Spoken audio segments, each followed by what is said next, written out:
Assalamualaikum, jumpa lagi dalam cerita mengandung hikmah. Pada kesempatan kali ini, kita akan mendengarkan sebuah cerita berjudul Santri Membelah Kelapa.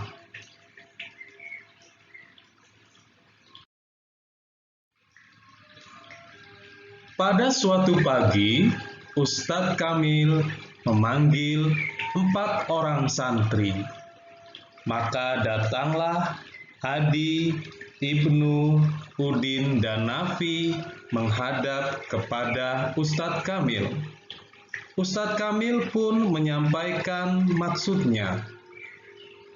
Nanti malam, istriku akan memasak opor ayam untuk para santri.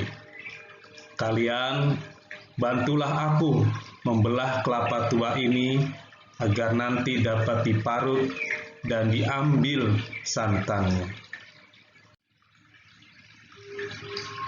Setelah semua santri mengambil masing-masing 1 butir kelapa tua dan sebuah golok, Ustadz Kamil pun berpesan, "Tapi ingat ya, saat membelah kelapa tua ini nanti, carilah tempat yang sepi dan jangan sampai ada yang melihat." Keempat santri pun menjawab serempak, "Baik, Ustadz."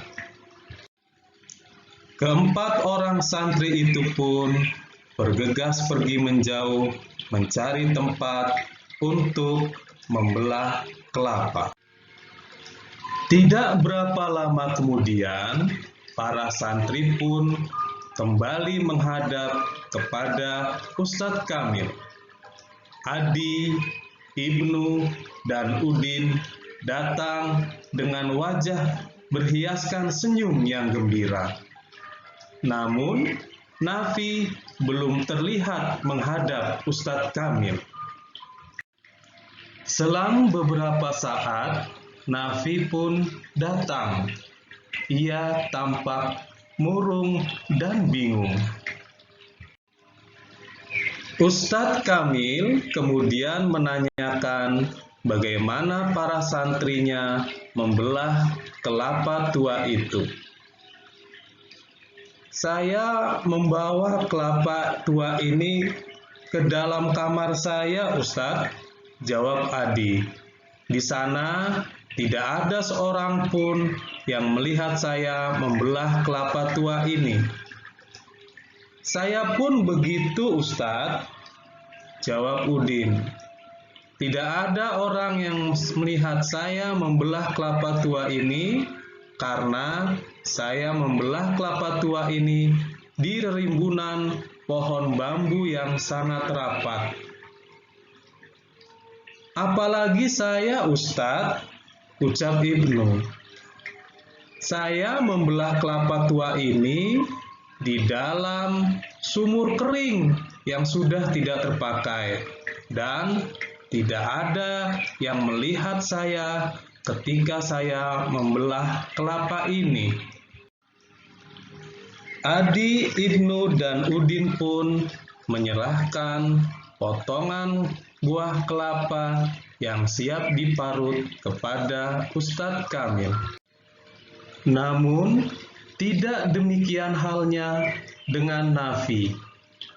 Sambil tertunduk, Nafi memperlihatkan kelapa tua yang masih utuh kepada Ustadz Kamil. "Saya tidak bisa membelah kelapa tua ini, Ustadz," ucap Nafi lirih. "Saya sudah berusaha. Saya masuk ke dalam kamar, saya pergi ke kolong rumah, saya bersembunyi di balik rimbunan pohon besar, atau saya masuk ke dalam sebuah gua.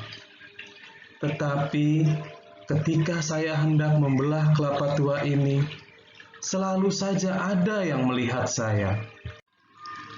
"Nafi, tadi kamu katakan bahwa kemanapun kamu pergi, untuk membelah kelapa tua itu, selalu ada yang melihat kamu. Siapakah yang selalu melihat kamu itu, Nafi? Tanya Ustadz Kamil. Nafi pun terdiam sejenak. Kemudian menjawab pelan, Allah, Pak Ustadz.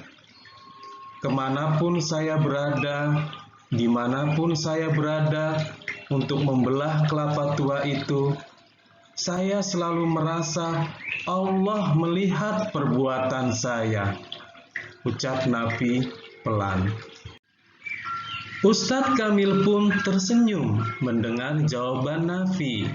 Kemudian ia berpaling kepada ketiga orang santri lainnya. Nah, kalian sudah dengar kan jawaban Nafi? Menurut kalian, siapa yang telah melaksanakan tugas dengan benar hari ini? Tanya Ustadz Kamil. Ketiga santrinya pun menjawab serempak, Nafi, Pak Ustadz. Bagus. Nah, apakah kalian sudah memahami apa yang kita telah pelajari hari ini? Paham, Pak Ustadz, jawab ketiga santrinya lagi. Alhamdulillah. Ustadz Kamil merasa gembira karena hari ini para santrinya telah memahami pelajaran yang sangat penting. Demikianlah kisah hikmah kita pada kesempatan hari ini.